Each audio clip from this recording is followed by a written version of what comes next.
you grew up in apartheid South Africa, so that didn't come down, we'll all remember, till 94. Tell us a teeny bit about your family and maybe a faith story, if it was part of your family's life. Yeah, I don't know if none of you have been to South Africa, especially to South Africa prior to 94. A lot of these things might sound foreign to you, but I was born into an Afrikaans-speaking South African family. So if the way I'm speaking may be a bit too fast, or you're not getting what I'm saying, raise your hand. You are near New York. It won't be too fast. So if I need to repeat anything, please just raise a hand. I won't feel bad. People say I've got an accent. I actually do not hear my accent at all. But anyway, so born into an Afrikaans-speaking white South African family in 1971. Went to school at the height of the really, really turbulent years under sanctioned South Africa in apartheid. And my parents, beautiful people, I mean, both of them loved Jesus, wonderful Christian family that I grew up in. But and it's not a negative but, they were staunch members of the National Party in South Africa, which upheld the government of the time. And that's just the way we were raised. We were raised in what is proper, and this is maybe not an acceptable word, but white privilege, and was not aware of it, was absolutely not aware of it. I can tell my story just to go for it. to tag into that. So I finished high school. I grew up in the same village where I went to primary and high school. Went to study my undergrad at Stellenbosch University. After I did my military service, which at that point was still compulsory. Yeah. And in about the second or third year of studying at Stellenbosch, I joined a group, and we were going to do a short-term missions outreach to the northeast of the country, because that's, if you're a good Christian, that's what you do in your summer holiday, which is winter down south. You go on an outreach, and you go and tell the black people about Jesus, and you go and help them because they live in refugee camps, etc. So, and I'm not saying this negatively. This is just descriptive. That was how it was. Your reality, your ecosystem, right? And I'm sure now when you look back on it, you must have been thinking, like, how did I not notice these things, the gross injustices and things? So we had to raise money to go. So part of how we did it was we collected secondhand clothing, which we sorted the night before, and on a Saturday morning took it down to the town square, and we had tables out, and we had each guy had his bundle, and you were trying to sell these clothes. And obviously you were selling it to non-white people, because they're the people that would come and buy at the second-hand markets. And I was standing there feeling really good about myself, and an old black lady came up, and she started going through my piles, and I thought, yes, I'm going to make a sale. And she pulled out a sweater from the bottom of the pile, and she looked at it, and she turned it around and looked me in the eye, and she said, but it's got holes in it. But it's got holes in it. It's got holes in it. And I mean, I'm getting goosebumps now still. I stood there, and it was the end of my day. It was the end of the way I thought of life.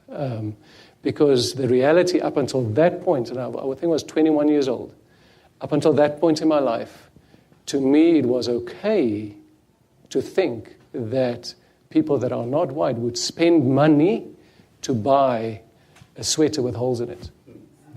And it pulled the rug out. An epiphany moment. Absolutely. And it just changed the way I thought about politics, Christianity, my belief system. I mean, it just challenged everything. And I went through a roller coaster of a couple of years of just finding balance and just trying to understand what is truth and not to be condemning the system that raised us and my parents and the way they were thinking, but just coming to grips with reality and what is truth. So, yeah. Did you go through, I can only imagine that your whole that gesture of that woman saying, "But it has holes in it," that captured you. Did you go then through a period of being angry at God or the church or your faith, or as almost a counter reaction to what you had been raised? Absolutely. The church that we grew up in was the Dutch Reformed Church, which is a traditional church in South Africa, and part of that realization went with a little bit of a rebellious time of, so everything that is taught in that church is not the real truth. It's got some truth, but not the real truth. So we searched the whole spectrum of what is the real truth, but most definitely it took us a while for the pendulum to come back to the middle again. Yeah. And you met your wife, Siska, at what point in this journey? We met on the final year of my postgrad studies on an evening which I started getting involved in a missions organization part-time, and I met her one evening at a prayer meeting, and it was in that time. So it was in that time of searching and I remember, so you started your career at KPMG, you got your articles, as we would say, a CPA in the States, a chartered accountant. At one point, I remember you telling me that your faith had become so central to you that you wanted to be a foreign missionary. That's often the aspiration of someone who's sort of on fire for their faith. But you had a buddy who was a bit of a truth teller. What did he tell you? Yeah. He was almost like a spiritual father, in that he was just always a soundboard to me.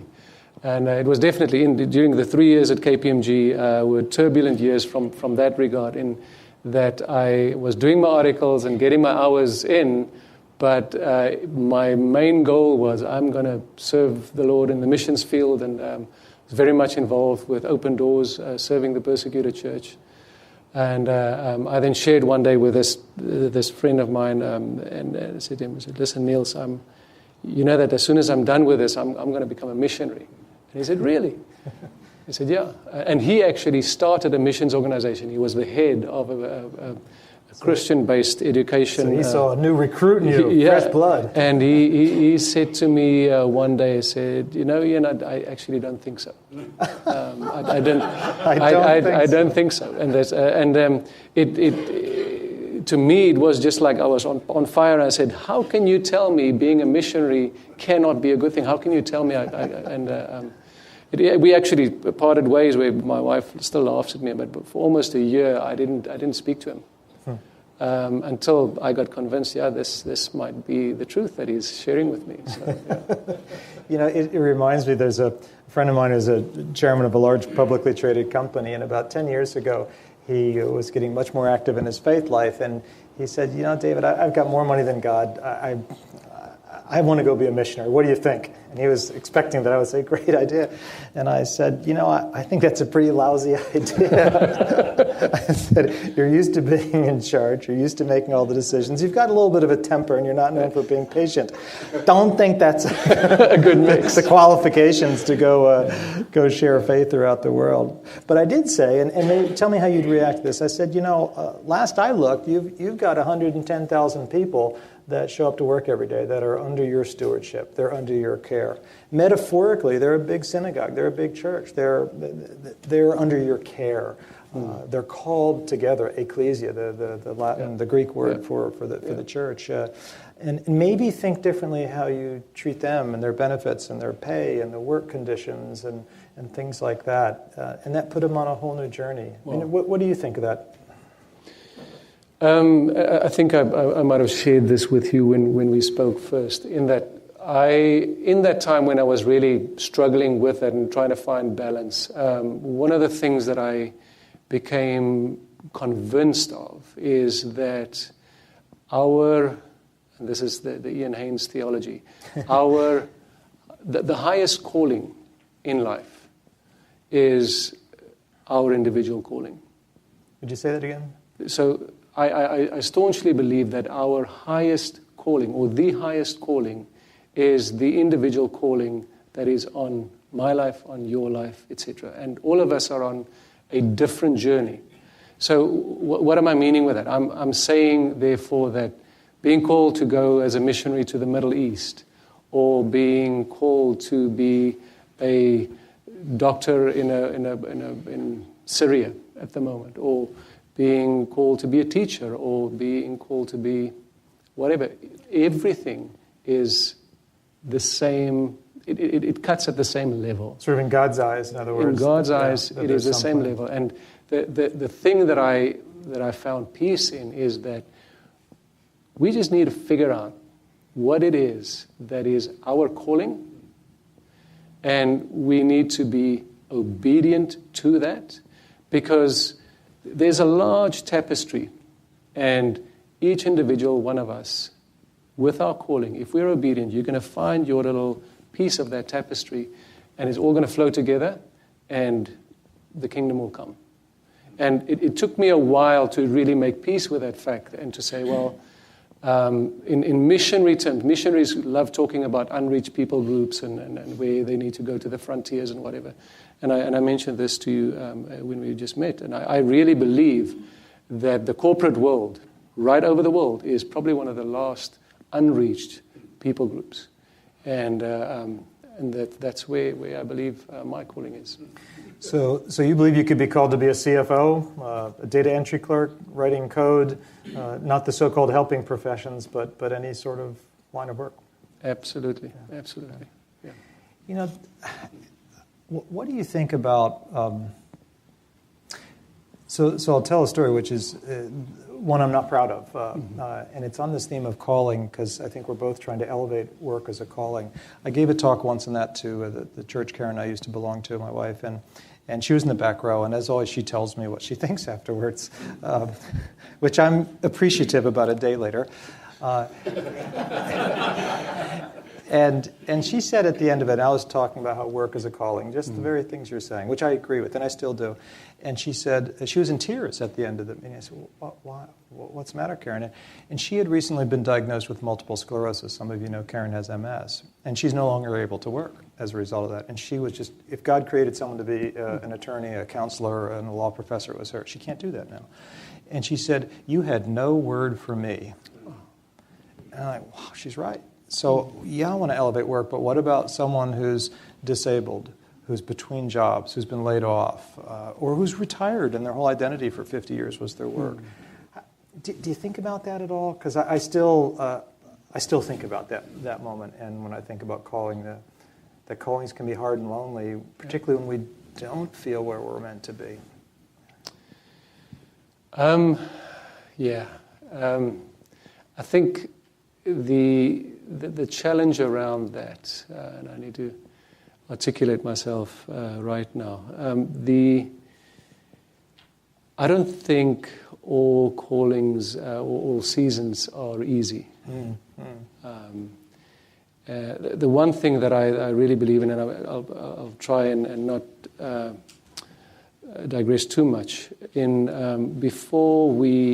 when I was dating Siska, my wife, we were on another outreach in those days to India, and on the plane back, everybody knew we were dating and whatever. And a girl that I didn't know that well, she came in the plane and she said, "Look, I really believe I need to pray for you guys, and for your relationship." A stranger? Well, no, she was in one of the other teams, so she was part of the wider group. Right, and I was going to say that's pretty impressive. Yeah, and so she prayed over us, and I was like, "Okay, listen," and nothing made sense. And she, at the end, she said, I need to. There's a scripture I need to read to you. I really need to read this to you, and it's Jeremiah 33, verse 3, which says, "Call to me, and I will answer you, and I will show you great and many things which are unknown to you."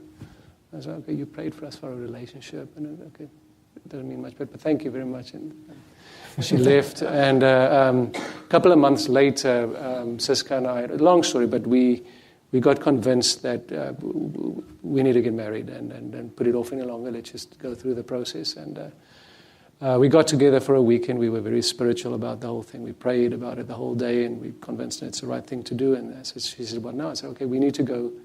I need to go and ask your dad if it's okay, if I can have your hand in marriage."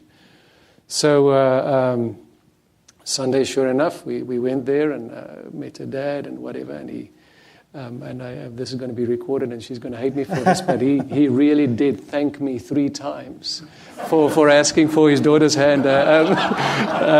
So it's a joke that we have between the two of us. But anyway, so we went through that, and this is where I'm getting at now. So remember now, I'm going to take you back. This is the weekend that we set apart to hear whether we should get married or not. Mm-hmm.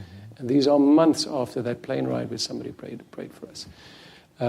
So from her dad's house, we went to Stellenbosch, where that evening the Stellenbosch University Missions Week started. And there's a guy called Floyd McClung who was with Youth with a Mission. He was the preacher that evening, and Floyd, after the worship, he got onto the pulpit and he said, I'm going to read one verse tonight to all of you, and it's Jeremiah 33, verse 3. And I looked at Siska and I was like, this is just amazing. And this is how I got to know the Lord. And that has become our slogan. I mean, whenever there's been tough times, it took me a long time. Whenever there's a tough time where I don't understand where we are. And I mean, when we went to Jamaica, it was not an easy move for us. It was very tough. And there are days still that it is really hard. But it has been the recipe of our marriage in that we would just call out and say, Lord, this is really not feeling very spiritual at the moment, and it's really not easy. Yeah. What is it that you want of us? And he has just been true to his word, and he's always brought out the why eventually in that. I really appreciate your candor that it's not easy sometimes. And, from the outside, wow, Jamaica, not bad, as a place to work. But that it has been a challenge, and expatriate life often is.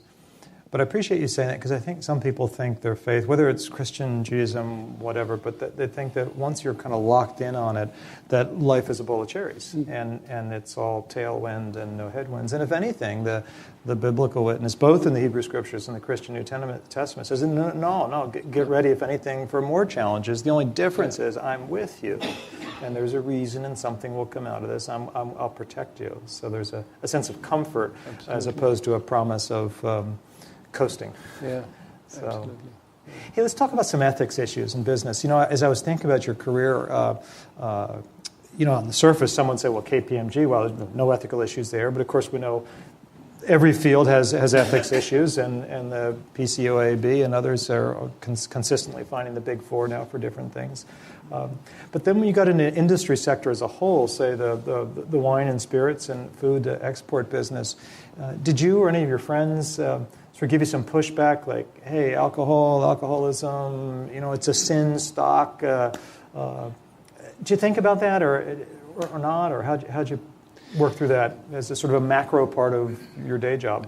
Absolutely. The most difficult thing is, because I don't have an issue. By the way, I'm not saying it is. I just put it out there. Yeah. So and I mean, Siska and I don't have an issue with wine or alcohol. I mean, we love a glass of wine or a beer. It's not an issue for us. But most definitely, I mean, especially in the circles that we moved in at that time, it was definitely front, and it was almost uncomfortable if you were to meet up with people and you invite people for dinner. It was like, how do we ask? I said, do we put a bottle of wine on the table, or do we not put it? So it definitely has been a challenge. And the long and the short for me on answer to that, if you were to look at, we try and model around Jesus, and when Jesus walked on earth, he most of the time spent time with the people that could throw the best parties in town. And people forget his first miracle was the wedding of Cana. Where absolutely, I love quoting that one, by the way. But and that is just. If I can maybe turn my answer a little bit. Yeah, take it wherever you want, but I just think of the ethical challenges you face, that some are just industry sector issues that might be more prevalent in one versus another. Yeah.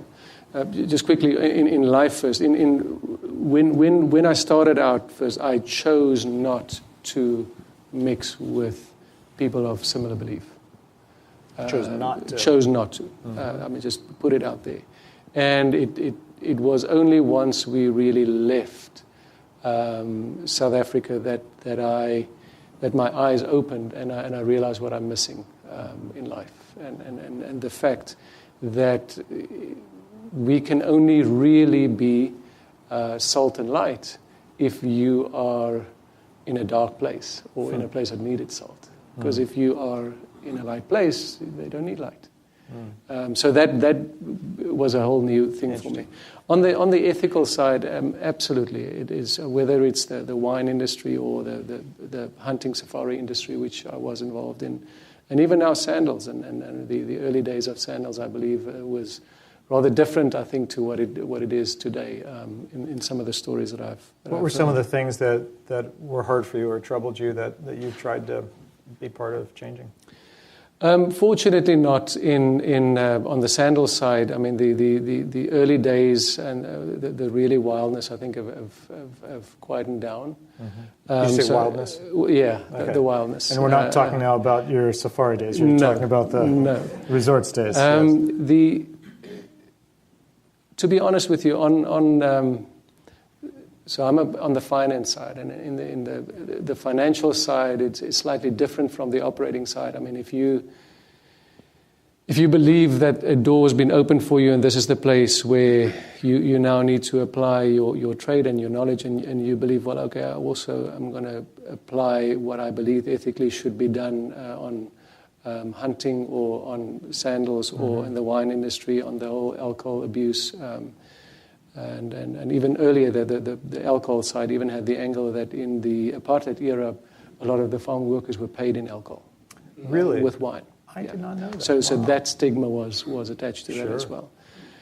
So if you believe that you're just going to run into turbulence that you won't be able to help. So or to change.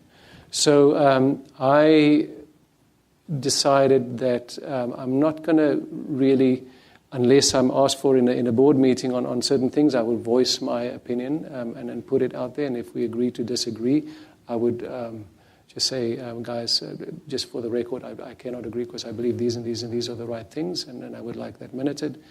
And you would stand down on the issue. And just... So you raise your point, you argue as best you can, you lose the argument, so to speak, or the debate, but you want it minuted and recorded that you had a different view and why. I mean, that's powerful. What I've learned in the time, and this is, guys, I want to just tell you guys, I'm a human being like we all are, and we make a lot of mistakes. Sorry, we only invite perfect people here, so like all of us in the room. Yeah. So what I've realized is that the world in all industries are hungry for truth and for what is right, and for somebody to stand up for what is right, and for ethics. And which has nothing to do with religion per se. No, it's a human hunger, you're saying. Absolutely. And then I realized very soon that your oikos, your circle of influence. I mean, this is why I have been planted in corporate business, because you go in there, build relationship, people start understanding you're a person of integrity, person of ethics, right is right, wrong is wrong, you don't bend the rules, etc. And that sphere of influence it's been infectious, especially even in the boardroom. I was sharing with David a bit earlier, said like, the longer people know me, the easier the board meetings become. In that these things most often don't even get tabled because people would understand how you feel about it. So I very soon. Can I interject?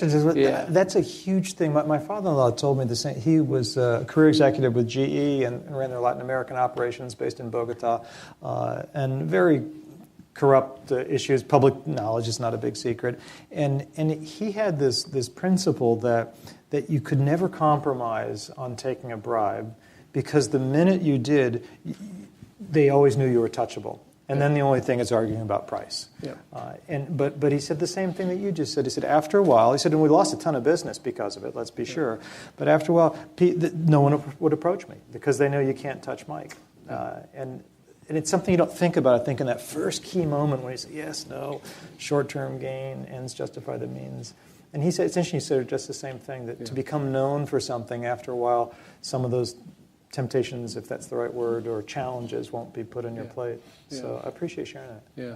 Look, and it's not always been, I mean, especially in the time in Africa, in East Africa, and particularly in Tanzania, I mean, corruption is rife.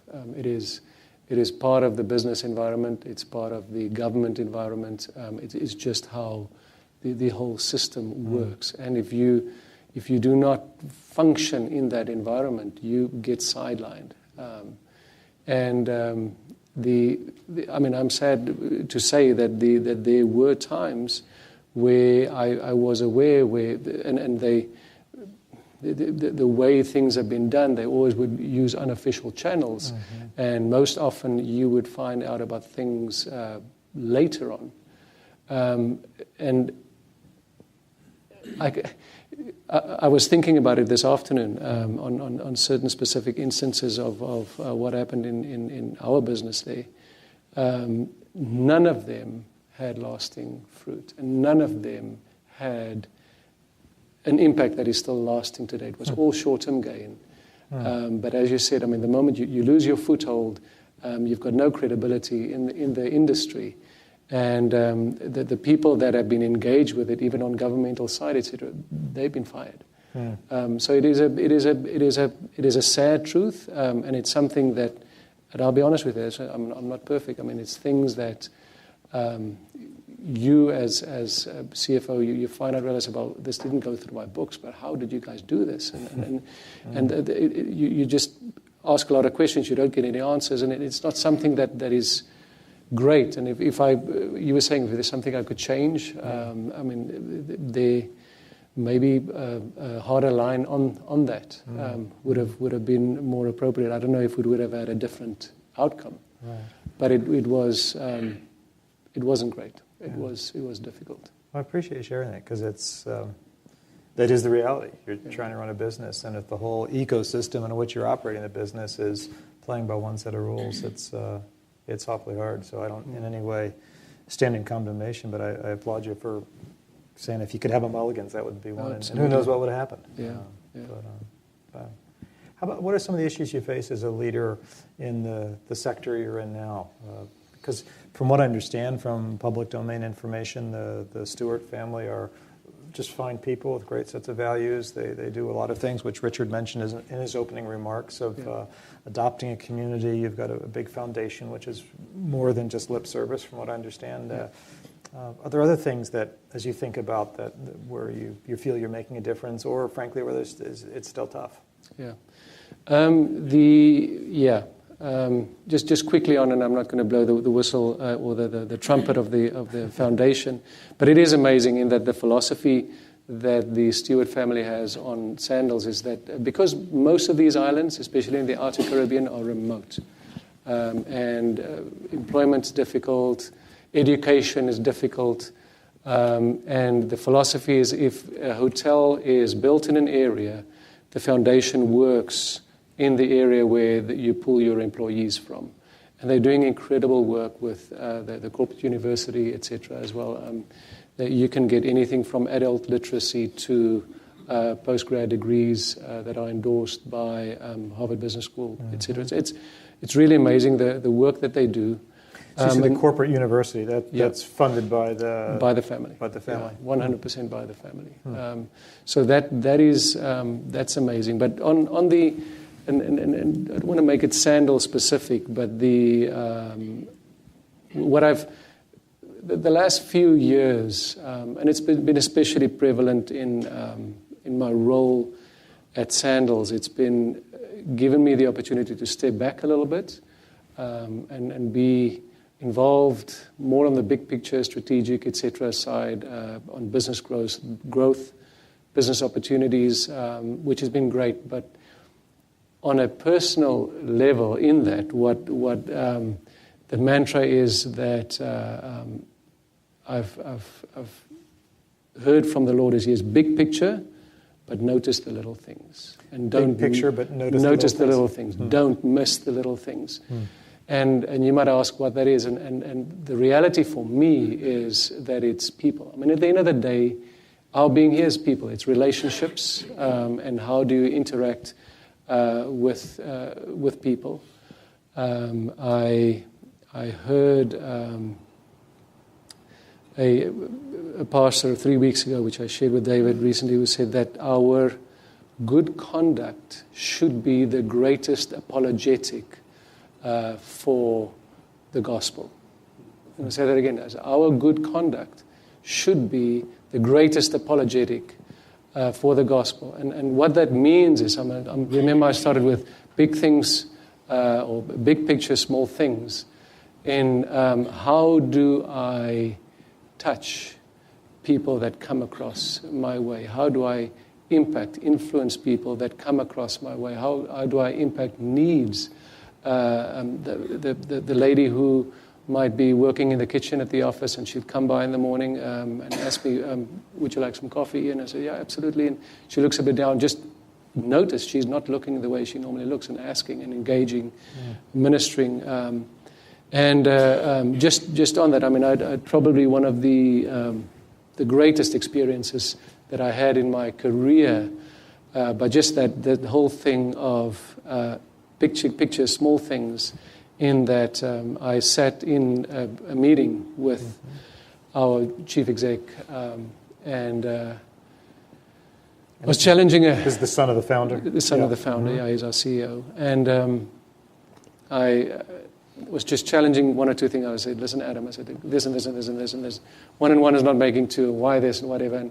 And he sat back, and 2 hours later, he finished unpacking stuff that was not related to anything I have been asking him about.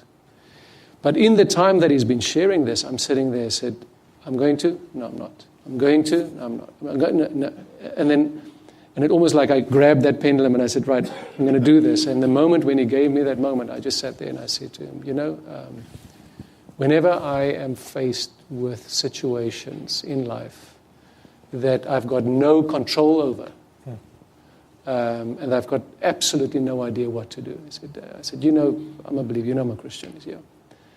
I said, the only thing I can do is I pray about it. And I said to him, I've never done this at all to a colleague or chief exec of a business. So you were out on the I was absolutely, and I said to him, so Adam, I was debating whether I should or not, and I'm going to ask you now, would you mind if we just pray about this?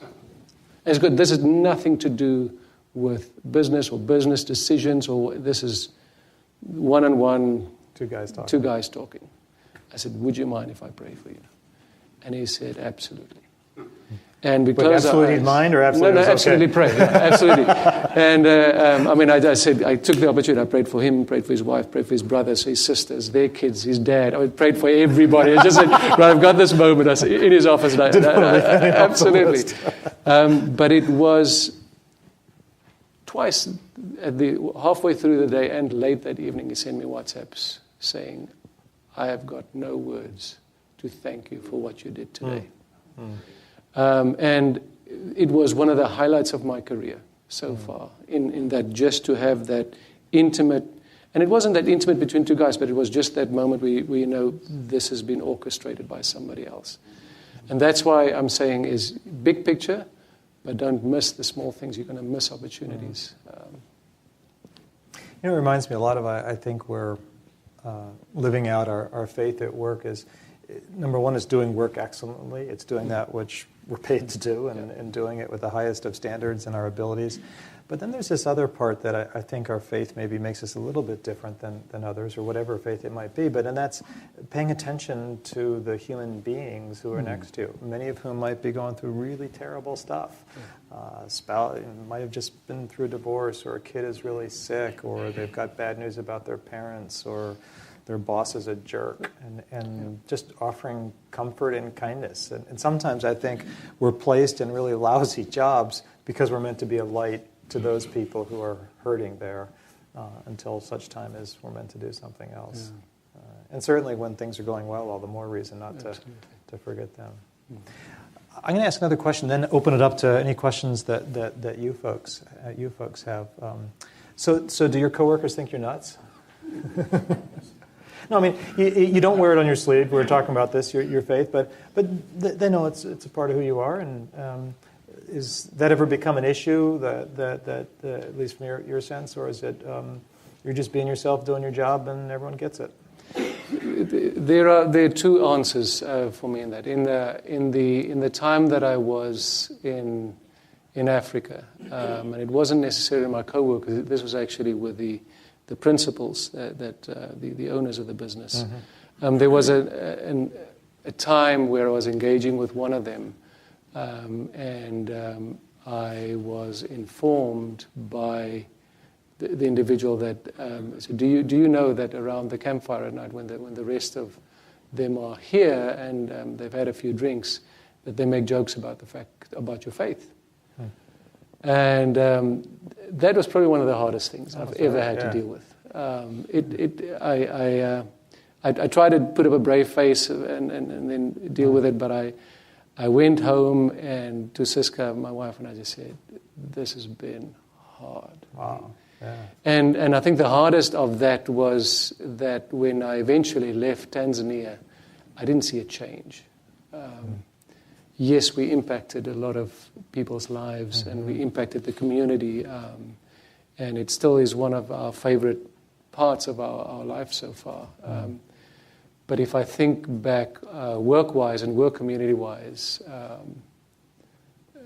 from a profit and loss perspective, I've got nothing to show.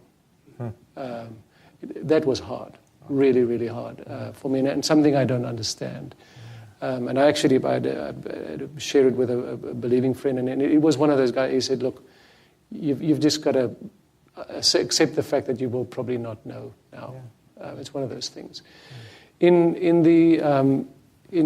Montego Bay at the moment, it's an interesting dynamic because everybody knows. Everybody knows what we believe, and everybody respects it. It is very much almost the opposite then. Oh yeah, at least the second part. Yeah. It's a community where everything though is. It doesn't matter what your faith is. Right. If you're a person of faith, you're deemed a person of principle, and that's respected. Respected as long as you don't try and proselytize. Push it so that's an interesting dynamic in Jamaica. But it's, I mean, at events, etc., when you arrive, you do sense a change in the in the conversation. Yeah, it has changed. Well, I appreciate it. And, I really appreciate what you said about Tanzania, that painful moment. And when you take stock of those 6 or so years, was it a net gain? Did you make a difference? And I'd echo what your friend said, that one, you'll never know what seeds you planted. And two, sometimes there are arid seasons. Remember even Jesus himself, one of the lines I like, he talked about shaking the dust off his sandals and moving on to another town, that sometimes it is what it is. And maybe lastly, that's a season of preparation for what's to come that you may not realize till 10 years from now, that you realize, oh, that happened, so I would learn this to later be able to step up to a big moment. Yeah. So who knows? But thank you for sharing that. Thank you, and Ian, thank you.